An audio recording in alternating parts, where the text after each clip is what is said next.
대선이 30일 앞으로 다가온 가운데 설 연휴 민심이 반영된 여론조사들이 잇따라 발표됐습니다.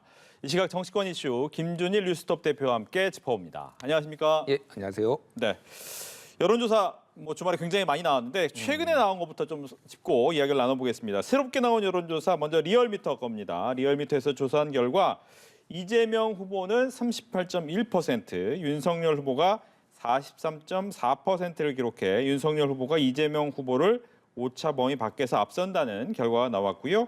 국민의당 안철수 후보의 지지율은 한 자릿수로 떨어졌습니다. 7%대로 떨어진 모습을 보였습니다. 다음 걸로 보겠습니다. 한국사회여론연구소에서 나온 결과인데요. 이재명 후보가 38.4%, 윤석열 후보가 44.6%를 기록해서 두 후보의 격차가 오차범위 바뀐 6.2%포인트가 나타났습니다. 이어서 안철수 후보는 8.3%로 역시 한 자릿수를 기록했네요. 또 한 가지 또 재미난 부분을 보면 사자 토론 후 이미지가 어떻게 됐느냐라는 부분의 질문이 있었습니다. 이미지가 좋아졌다라고 하는 것이 40.9% 윤석열 후보 이미지가 좋아졌다. 반면 이재명 후보의 이미지가 좋아졌다는 응답은 31%였습니다. 반대로 이미지가 나빠진 후보에서는 이재명 후보와 윤석열 후보가 모두 40%를 넘기면서 비슷한 결과를 나타냈습니다. 먼저 총평을 좀 듣고 싶습니다. 일단 그 최근에 전체적인 흐름을 보면은 여론조사가 윤석열 상승, 그리고 안철수 하락, 이재명 약보합. 뭐 요 정도로 이제 정리가 될 것 같아요. 네. 이재명 후보도 조금 상승은 하고 있는데 이게 무슨 의미냐면은 사실은 소위 말하는 부동층이 전체적으로 줄어들고 있어요. 그러니까 선택을 하니까 이게 이재명 후보도 조금 늘어나는 거지. 근데 윤석열 후보도 같이 늘어나면은 이 격차가 줄어들지 않고 더 살짝 벌어지는 경향성이 있다. 그래서 앞서 나왔던 이 리얼미터는 오마이뉴스가 의뢰를 한 건데 요거는 그러니까 조사 인원이 3,000명이에요. 그러니까 매일 500명씩 6일 동안 하는 그렇죠. 조사입니다. 매일 하는 거죠. 예. 그래서 보통은 이제 1,000명 조사를 하는데 이건 3,000명이라서 오차 범위가 플러스 마이너스 1.8이라서 이제 오차 범위 밖으로 이제 나온 겁니다. 그래서 전체적으로 보면은 지금 오차 범위 안에서 접전을 벌이던 게 주말 사이에 많이 쏟아졌는데 지금 주초에는 오차 범위 밖으로 윤석열 후보가 앞서는 것도 나오고 있다라고 하면은 민주당에 조금 비상이 걸린 상황이에요. 왜냐하면은 사실상 한 달이 아니라 3주 남았거든요. 지금. 그렇죠. 예, 사전성 투표도 있고 이제 깜깜이 기간이라고 하죠. 여론조사 공표 못하는 곳. 그때까지 앞서지 않고 뒤집혀진 적이 한 번도 없습니다. 그거를 감안을 했을 때 민주당이 좀 마음이 급해졌다 이렇게 볼 수가 있을 것 같아요. 또 한 가지 또 눈에 띄는 것은 이제 40%대를 누가 계속 유지하느냐라는 부분인데 이재명 후보 같은 경우에는 40%를 넘겨야겠다 얘기를 하지만 몇 조사에서는 넘기긴 했지만 아직까지 확실히 넘긴 결과가 많이 나오진 않는다는 말이죠. 예. 그러니까 지금 이제 이재명 후보가 여러모로 악정고투예요, 사실은. 그러니까 전선이 좀 복잡합니다. 그러니까 윤석열 후보는 한마디로 얘기하면은 정권 교체만 잘하면 됩니다. 윤석열 후보의 장점 같은 거 물어보면은 정권 교체를 잘할 것 같아서가 60에서 70% 나오거든요, 다른 것보다. 그러니까 이거 전선이 단순한데 이재명 후보는 예를 들면은 당내 친문도 신경을 써야 되고 부동산 문제 사과도 해야 되고 신경 쓸 게 너무 많은 거예요. 특히 이제 지금 구도를 보면은 3자 구도로 안철수 후보가 선전을 해주지 않으면은 이기기 힘든 상황으로 간다. 예를 들면은 97년에 김대중 후보가 이회창 후보를 굉장히 1.5%포인트, 약간 1.53이었습니다. 당시에 이 정도 포인트 차로 이겼거든요.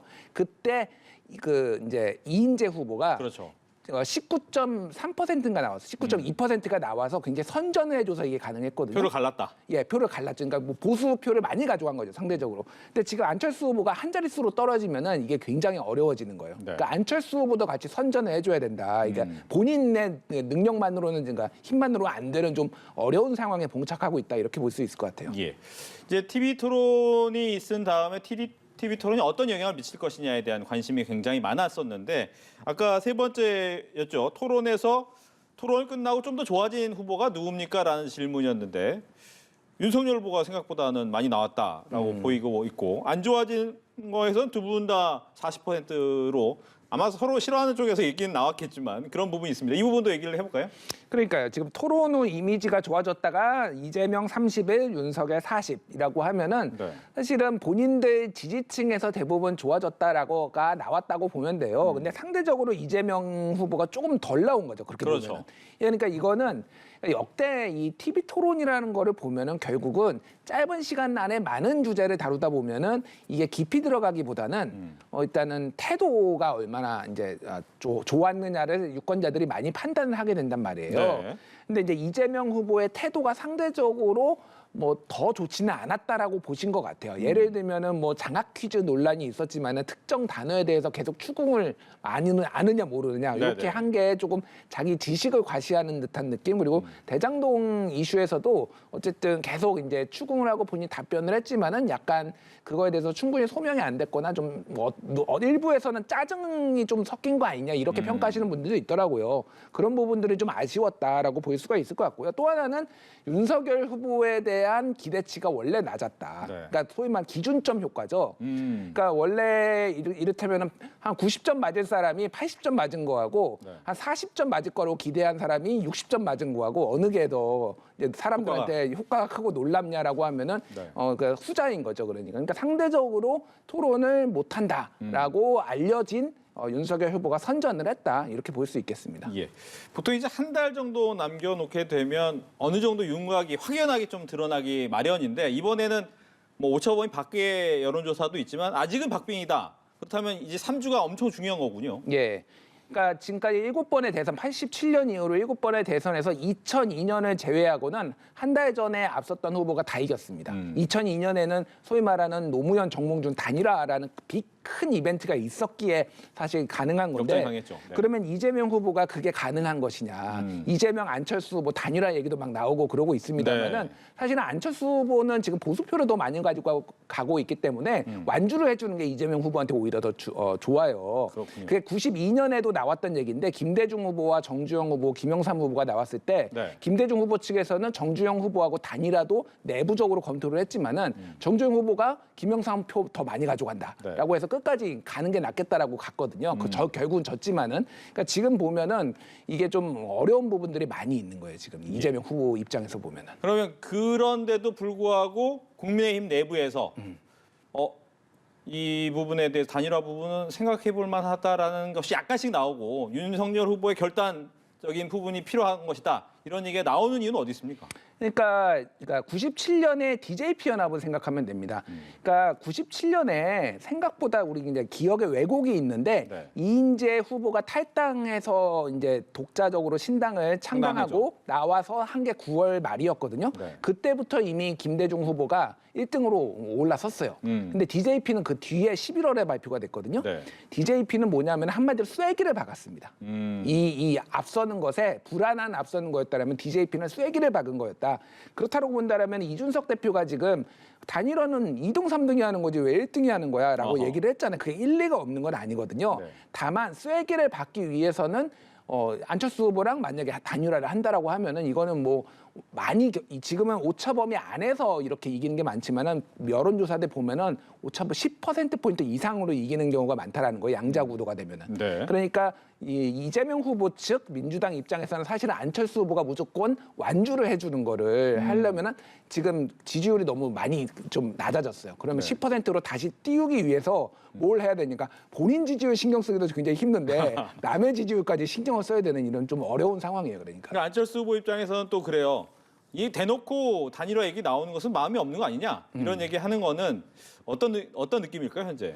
그러니까 지금 이제 여전히 신경전이죠. 근데 네. 이제 이준석 대표는 강하게 거리를 두고 있고 그리고 나머지는 사실은 이제 해야 된다. 오늘 국민일보가 이제 그 국민의힘 전체 의원들 여론조사를 해보니까 거의 60명 정도가 101명 중에 60명 정도, 60명 이상이 단일화 해야 된다라는 네. 여론이 있거든요. 그러니까 전체적으로 보면은 좀 흡수, 그러니까 이게 무슨 여론조사에 의한 단일화가 아니라 국민의힘에서는 DJP 연합 같은 공동정부나 이런 것들을 좀 추진을 하되 지금은 그냥도 이긴다라고 해서 양수겸장으로 좀 이렇게 방향을 보면서 지금 가고 있는 거 아닌가 이렇게 보여집니다. 알겠습니다. 이제 뭐 대선이 한 달밖에 남지 않았는데 후보들의 정책도 정책이지만 가족 리스크가 잠잠해지질 않고 있습니다. 이재명 후보의 부인 김여경 씨의 리스크 부분에 대해서는 어떻게 보십니까?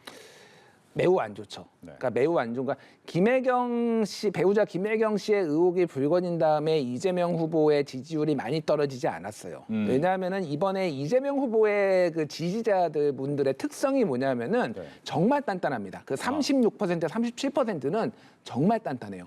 근데 그 위로도 못 올라가고 그 밑으로도 많이 떨어지지 않고 이런 거예요. 그리고 사실 이재명 후보가 역대 민주당이 내놓은 배출한 후보들 중에서 가장 상대적으로 도덕성에 문제가 많다라는 평가들이 있잖아요. 네네. 본인의 전과도 있고 뭐 욕설 문제도 있고 그러니까 어떻게 보면은 그 별로 기대치가 높지가 않은 거예요. 지지자들한테. 도덕. 그러니까 뭐 그리고 윤석열을 막기 위해서면 이재명 정도면은 뭐 이 정도는 감수해야지 이런 정서들이 있는 겁니다. 네. 문제는 더 올라가 중도층을 위해서 확장을 위해서 더 올라가는데 이게 큰 제약이 될 수 있다라는 거예요. 막판에 이제 표 결집 현상이 났을 때 야 어떻게 저렇게 갑질을 본인이 김혜경 배우자가 아니더라도 갑질에 방조한 거 아니야? 그리고 이를테면은 그 호르몬 약 본인이 이건 대리 처방한 건데 거짓말하는 거 아니야? 이런 의혹들이 이거는 내로남불 아니야? 이런 식의 인식들이 불식이 안 된다라고 한다면은 더 지지율이 올라가는데 굉장히 큰 어려움을 겪을 수 있다. 네. 그러면 빨리 이제 진화를 해야 되는데 예. 오늘 제가 뭐 몇 군데 이제 아침 방송에서 몇몇 분들 민주당 분들이 나와서 하는 그 말을 보고 해명? 예, 해명이죠. 해명을 네. 보고 제가 좀 사실 깜짝 놀랐습니다. 어떤 이를테면은 부분에서? 그 공무원 7급 공무원 A 씨라고 알려져 있죠. 네. 이분이 5급이 배모 씨가 시켜서 예. 7급인 A 씨가 했다. A 씨가 한 건데 소위 네. 말해서 배모 씨가 조금 달달달 볶고 갑질을 했다라는 게 의혹이잖아요. A 씨가 피해자다.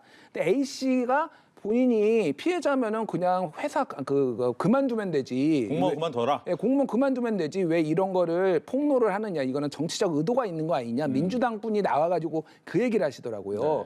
이게 예전에 민주당의 그 피해 호소인 이 소위 말하는 이제 성추행 의혹이 있었을 때 네. 뭐 이런 거를 연상시키는 발언이거든요. 이게 굉장히 안 좋다. 이런 식의 좀 이런 해명들은 민주당에 오히려 굉장히 좀 안 좋은 방향으로 갈 여지가 많죠. 예. 네. 빨리 이 부분에 대해서는 해명을 내놓는 것이 뭐 지지율 부분에 변화가 있을 것이다. 그러니까 그냥 이건 개인적인 의견인데요. 네. 그냥 다 인정하고 모르겠습니다. 어디까지 인정할지 모르겠습니다. 빨리 진짜 잘못했다라고 사과를 하고 더 이게 확산되는 거를 막는 게 중요한데 지금 3주 남았거든요. 네. 이거 지금 국민의힘에서 녹취록 가지고 있다라고 하고 지금 하나씩 지금 풀 가능성이 있어요. 그렇죠. 그럼 3주 동안 이걸로 지금 끌면은 그러니까 선거 끝납니다. 지금 네. 민주당 입장에서는. 그러니까 민주당 네. 입장에서 지금 갖고 나온 게 그렇다면 그쪽에 어떻게 보면 윤석열 후보의 부인의 또 리스크가 있지 않느냐를 가지고 얘기를 하는 부분이 있어요. 또 아파트 문제 얘기도 꺼내고 이러고 있단 말이죠. 그러니까 2010년에 이를테면은 그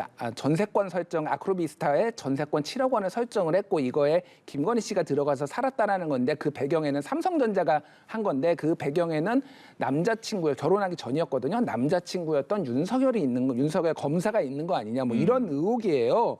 그래서 김남국 의원이 법무부에 확인해 보니까 전세권 설정이 안 돼 있었다. 이게 무슨 얘기냐면은 원래는 해외 교포 엔지니어가 네. 국내 거주를 위해서 삼성전자가 전세 계약을 체결을 한 것인데 전세권 설정이 안 돼 있었으니까 이 해명이 거짓말이다라는 거예요. 근데 딱 들어보시면 알겠지만 복잡합니다. 네. 그러니까 단순해야 돼요. 이게 의혹이 먹히려면은 예. 갑질 뭐 이를테면은 뭐 이런 걸로 단수 거짓말 이렇게 해야 되는데 뭐 샀구나 이게 딱 보여야 되는 예, 거죠. 이게 벌써 뭐 전세권 나오고 이렇게 하면은 이게 도대체 뭔 얘기냐. 결혼하기도 전인데 뭐 네. 예를 들면 이런 거예요. 그래서 이게 의혹이 가볍다 볼 수는 없지만은 예를 들면 일종의 삼성전자로부터 뇌물성으로 받았을 가능성. 예를 들면 뭐 이런 거 배제를 할 수가 없죠. 근데 이게 잘 안 먹히는 거 하나. 네. 그리고 또 하나는 민주당에서의 뭐 다른 의혹들이 있으니까 민주당이 얘기를 하는 게 다 내로남불로 들리는 중도층이 너무 많은 거예요. 아하. 그러니까 민주당은 지금 의혹도 의혹적인데 본인들이 사과를 먼저 하는 게 지금은 선거 전략으로 훨씬 나은 전략이다 이렇게 볼 수가 있겠습니다. 네.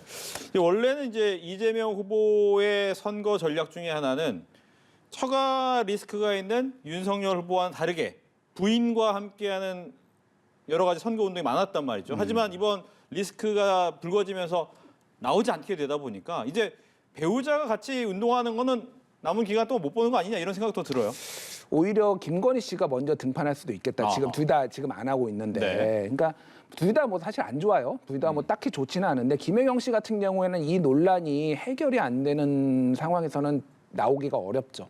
지금 뭐 상대적으로 그동안은 이미지는 더 좋았거든요, 김혜경 씨가. 네. 근데 이번 갑질 뭐 아니면은 뭐 이를테면은 과잉 의전 논란에 대해서 자유롭지가 않고 해명이 잘 안 되는 측면들이 있기 때문에 그래서 뭐 이거는 피장파장이다. 네. 근데 사람들이 느끼기에 감정은 더 이 김건희 씨보다는 이 김혜경 씨의 이 논란들이 좀 더 직관적으로 잘 와닿을 거다. 네. 이를테면은 뭐 7시간 녹취록에서 무속 논란 이런 거보다는 갑질 누군가 피해자가 있고 뭐 이런 거잖아요. 그러니까 예. 이런 게 좀 더 치명적이 될 수가 있겠다 보여집니다. 알겠습니다. 선거 전략에서 이제 뭐 후광 효과가 좀 필요합니다. 뭐 괜찮은 사람이 나를 좀 지지해 준다라고 할 때 분위기가 굉장히 좋아지는데 뭐 직접적으로 지지할 수 없는 돌아가신 분이지만 노무현 전 대통령을 새 후보가 공개적으로 러브콜을 한 건 아니냐? 왜 그럴까요? 그러니까 역대 이제 여러 대통령들의 각자의 이미지가 있잖아요. 네. 노무현 전 대통령에 대해서 사람들이 가지는 거는 그리움, 향수 뭐 이런 겁니다. 그러니까 안타깝게 이제 돌아가셨다 이런 좀 억울하게 돌아가셨다 뭐 이런 생각들을 많이 가지고 있잖아요. 그리고 또 하나는 굉장히 본인의 어떤 가야 되는 길을 타협하지 않고 끝까지 가고 정치 개혁에 굉장히 지역 감정 타파라든지 이런 거에 그 끝까지 이제 그러니까 끝까지 밀어붙였던 그런 이미지가 있는 거예요. 네. 그런 것들이 굉장히 좋은 거죠. 그러니까 이재명 후보도 뭐 이제 뭐 대통령 묘지에 가서 운다든지 그 뭐 윤석열 후보는 제주 강정마을에 가가지고 네. 노무현 대통령이 같은 경우에는 어떤 국가 안보를 위해서는 해군 기지를 여기에다 그 사실은 이제 진보 쪽에서는 반대했지만 오히려 대한민국의 미래를 국가 안보를 위해서 결정한 한 분이다 이런 식으로 이제 했고 안철수 후보도 노무현의 정신을 계승하겠다 뭐 이런 얘기를 했거든요. 그런 부분들을 좀 적극적으로 활용하고 있다라고 보면 될 것 같습니다. 네. 효과는 있겠습니까?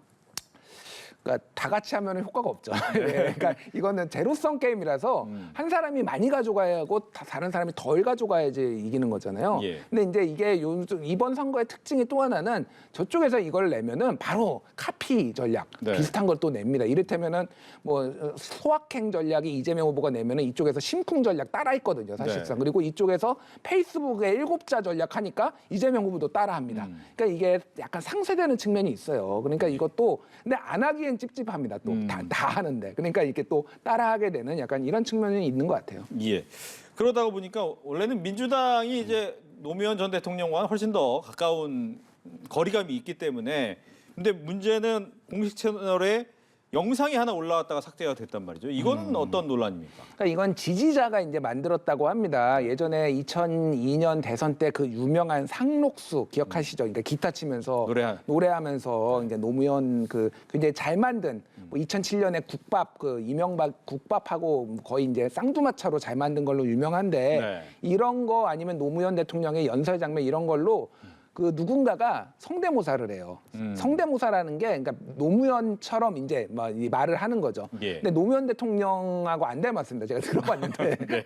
좀 더 잘하시면 좋았을 텐데 예. 그러면서 이재명을 지지하겠다. 뭐 이런 내용이 한마디로 이재명이 사실상 계승자다 이런 영상인데 이게 이제 고인까지 이렇게 활용하는 거 아니냐. 이를테면은 이거를 이런 트라우마가 있는 거죠. 일간 베스트 같은 데서 노무현 대통령의 영상을 가지고 이를테면은 뭐 안 좋은 방식으로 활용을 하는 거 이런 거에 대해서 상당히 이제 금기 같은 게 있거든요. 그러니까 네. 그런 부분은 오히려 지금 급하니까 이재명 지지자들이 건드린 거 아니냐 이런 이제 비판들도 있었고 이준석 대표도 이거를 강하게 비판을 했어요. 네. 그러니까 그러니까 보수 정당에서 오히려 이런 걸 비판을 하고 진보 쪽에서 이런 걸 활용을 하는 게 좀 이상한 풍경이 좀 벌어진 그러네요. 거죠. 그래서 이 부분은 아마 좀 조심해야 될 것 같아요. 어쨌든. 예. 알겠습니다. 이재명 후보 좀 발걸음이 바빠졌습니다. 만나는 사람도 많아졌는데 그중에 이제 눈에 띄는 사람이 김종인 전 국민의힘 선대위원장입니다. 왜 만났을까요? 그러니까 김종인 전 위원장의 특징이 있습니다. 네. 오는 정치인 안 맞고 가는 정치인 안 붙잡는다. 네.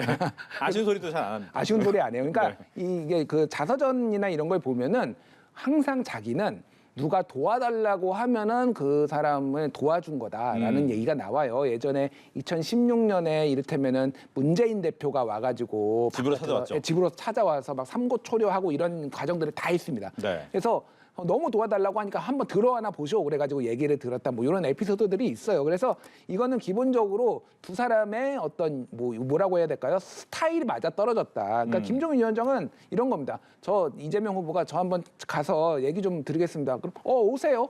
이렇게 된 거죠, 그러니까. 그렇죠. 그래가지고 잘 얘기 들은 거죠. 네. 근데 여기에서 이제 이재명 후보와 민주당은 왜 그랬느냐? 한마디로 김종인이라는 분이 가지고 있는 중도 확장성 이미지가 있잖아요. 이거를 적극적으로 활용을 하겠다. 근데 민주당에서 선거를 도와달라고 하진 않았다라고 이제 백브리핑을 했어요. 그 얘기는 너무 정치공학적으로가 아니라 네. 김종인의 어떤 약자와의 동행 아니면 경제 민주화 이런 것들이 이재명이 가지고 있는 경제 정책하고 맞아 떨어진다. 그러니까 이런 부분들을 우리가 잘할 수 있다라는 중도 확장 이미지를 적극적으로 활용하기 위해서 가져간 것이고 네. 김종인 위원장은 뭐 말씀드렸듯이 요즘 보면은 뭐 이제 이게 적절한 표현인지 모르겠는데 약간 어장 관리를 하는 느낌도 있다. 네. 다 와서 다 얘기를 하고 본인이 김종인은 우리 편이다라고 또 가가지고 밖에서 또 기자회견도 합니다. 네. 그런 것들을 조금 뭐 그냥 잘 보시면서 원로시기도 하지만 그냥 이렇게 지켜보는 것 아닌가 이런 생각이 듭니다. 그러니까 뭐 이 회동에 대해서 김종인 전 위원장도 관심 갖지 말라고 또 얘기를 했어요. 예. 그 의미는 뭐 비슷한 느낌이기도 하지만 한편으로는 윤석열 후보와의 관계의 끈이 계속 이어지는 건 아닌가 이렇게 보는 사람들도 있단 말이죠. 그러니까 이거 김종인 위원장의 특징상 이재명 후보를 지지하거나 그럴 가능성은 저는 거의 없다고 봅니다. 왜냐하면은 정권 교체가 필요하다라는 말씀을 이제 여러 차례 해왔잖아요. 근데 갑자기 이재명 지지 뭐 이렇게 그러면은 본인이 말 바꾸기가 너무 심한 거죠. 네. 다만 그러니까 이런 상황을 지금 뭐 그냥 보는 거고 이상돈 전 의원도 지금 내일 모레 뭐 찾아간다고 합니다. 예, 이재명 후보가. 예. 그러니까 김종인 위원장한테 찾아간다고 이상돈 김종인 의원이. 위원장이. 네네네. 예. 그러니까 이게 다 만나는 거예요. 그러니까 예. 그렇게 그냥 보시면 될 것 같아요. 알겠습니다. 이상돈 위원과는 이제 오늘 정도 만날 것 같습니다. 오늘인가요? 이재명 후보. 이재명 후보요? 네, 이재명 후보와 만날 것 같은데 아마 이상돈 전 의원 같은 경우에 이제 박근혜 전 대통령과 일을 함께 했던 그렇지만 중간에 갈라쓰는 모습을 갖고 있었기 때문에 그런 또 역할을 필요로 하는 건 아닌가. 그렇죠. 지금은 뭐 소위 말해서 영혼까지 끌어모아야 되는 상황이거든요. 지금 뭐 역대 대선 중에서도 가장 박빙이 될 가능성이 높다라는 게 현재까지의 평가였어요. 또 향후 이제 벌어질 수도 있겠지만 그러면은 중도 확장 전략을 지금 펴는 게 맞는 방향인데 예. 다만 지금 이제 이재명 후보가 이상돈 의원이나 김종인 위원장을 만나서 이 중도 확장이 제대로 될 것인가. 그러니까 중요한 거는 지금 집 나간 토끼예요. 집토끼들이 집 나갔거든요. 네네. 민주당이 싫어서. 그럼 지금은 또 하나는 반성과 이런 사과를 지금 또 더 많이 해야 되는 거 아닌가 이런 관측들도 있더라고요. 예. 뭐 사과가 더 필요하다라고 얘기를 하셨지만 오늘 보면 또 이제 장차관급 뭐 100여 명으로 구성된 국정 포럼 지지선도 나왔습니다. 많은 일이 있네요.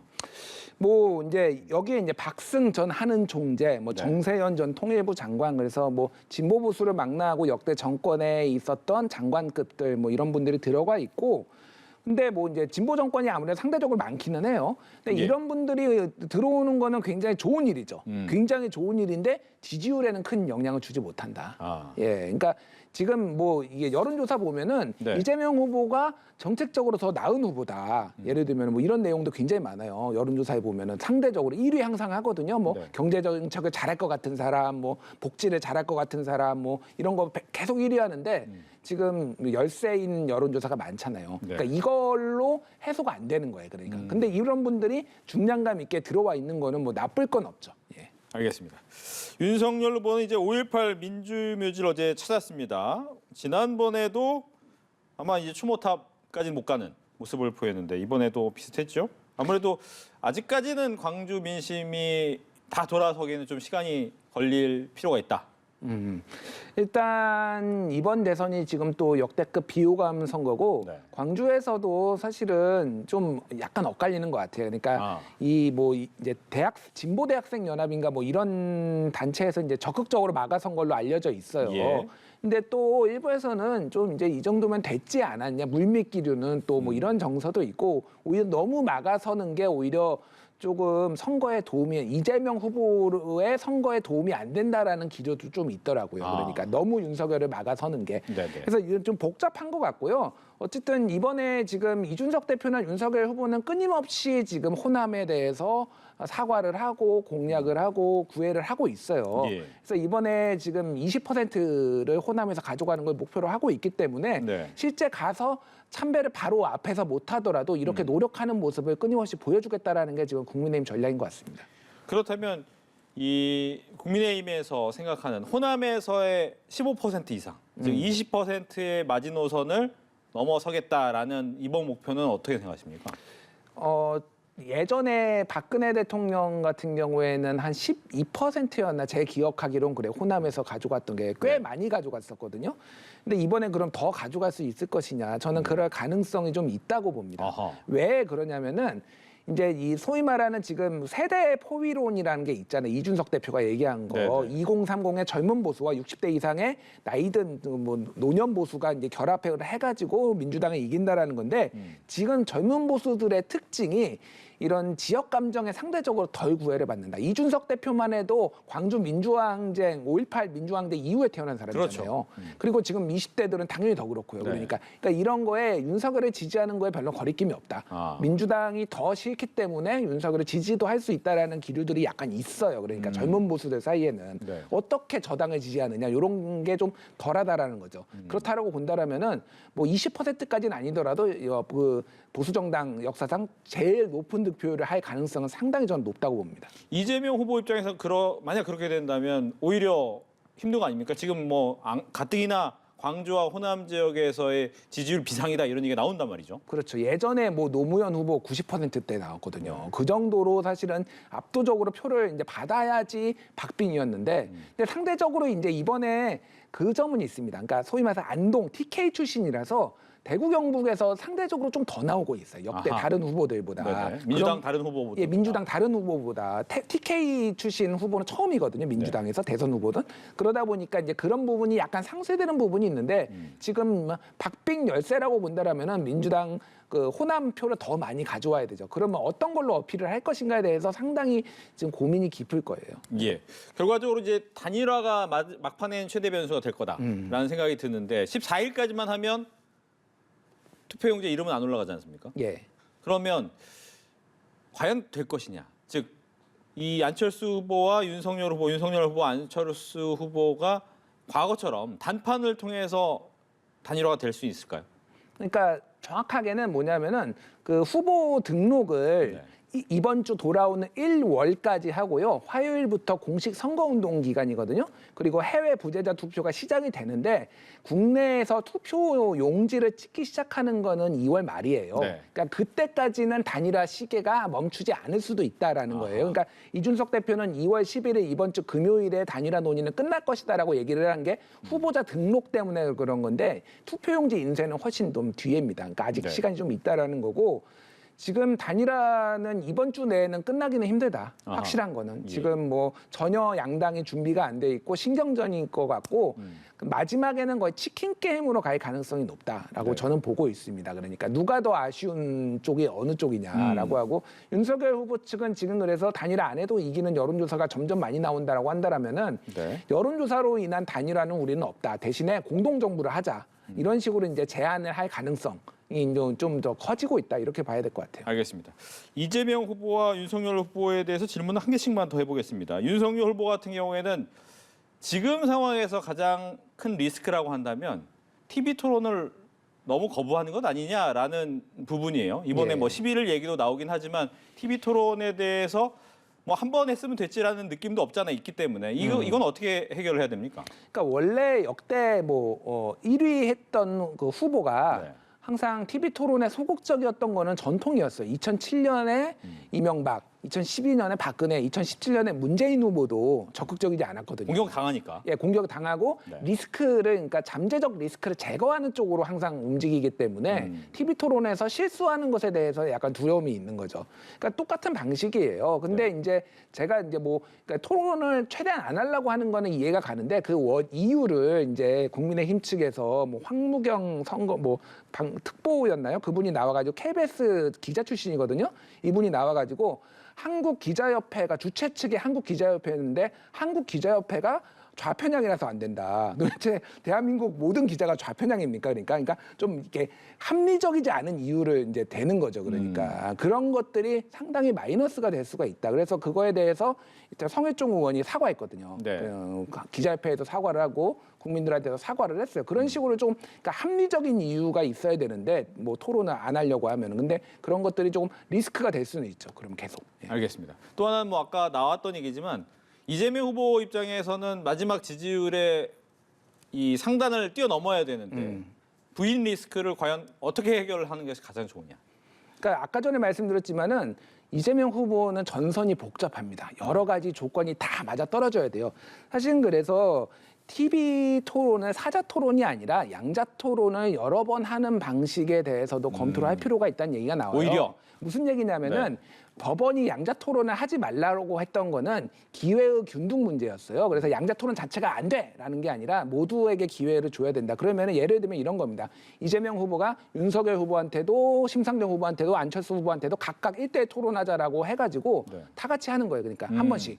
저번에 김동연 후보하고 한 것처럼. 김동연 후보랑 했잖아요. 네. 그런 식으로 이를테면은 본인의 어떤 정책적인 준비된 거를 더 많이 보여주고, 그런 윤석열 후보가 만에 하나 거부를 하더라도 그러면은 저기는 토론 안 하려는 후보라고 그런 이제 이미지를 만들 수 있고 본인의 어떤 이런 것들 그리고 최근에 안 좋은 기사가 많이 나오잖아요. 김혜경 뭐 그런 부분들을 좀 상쇄할 수 있는 기사량 안 좋은 부정적인 거를 줄일 수 있는 뭐 이런 카드가 있을 수가 있는 거죠. 그러니까 서로의 이제 이해관계가 맞아 떨어지면은 그럴 가능성도 이제 좀 검토가 될 수도 있다. 이제 그렇게 보여집니다. 근데 오히려 그렇게 했다가 계속 그 부분만 부각될까 봐 더 못하는 거 아닙니까? 그러니까 그게 네. 지금 우리가 안정적인 1위라고 하면은 그렇게 할 이유가 없죠. 근데 지금 이재명 후보가 본인 캠프에서 이재명 캠프에서 어떻게 판단하는지가 중요해요. 우리 그런 거 안 해도 우리 충분히 역전할 수 있어라고 한다라면 안 할 텐데. 이해찬 전 대표는 그러지 않습니까? 그러니까 그거는 네. 모르겠습니다. 너무 낙관적으로 보시는 게 지난번 보궐선거에서도 다 이긴 선거다 그렇게 말씀하셨는데 역대 뭐 서울 보궐선거에서 엄청 졌거든요. 그러니까 지금 일부 캠프에서 좀 너무 이재명 캠프에서 낙관적으로 보시는 분들이 있는데 네. 전체적인 지표나 숫자 보면은 지금 안 좋게 흘러가고 있어요. 그런 부분들을 캠프 내에서 어떻게 판단할 것인가가 중요한 문제죠. 알겠습니다. 이렇게 해서 정치권 이슈에 대해서 이제 딱 30일 남은 대선을 30일 남은 정치권 이슈에 대해서 김준일 뉴스톱 대표와 함께 이야기 나눠봤습니다. 오늘 얘기 잘 들었습니다.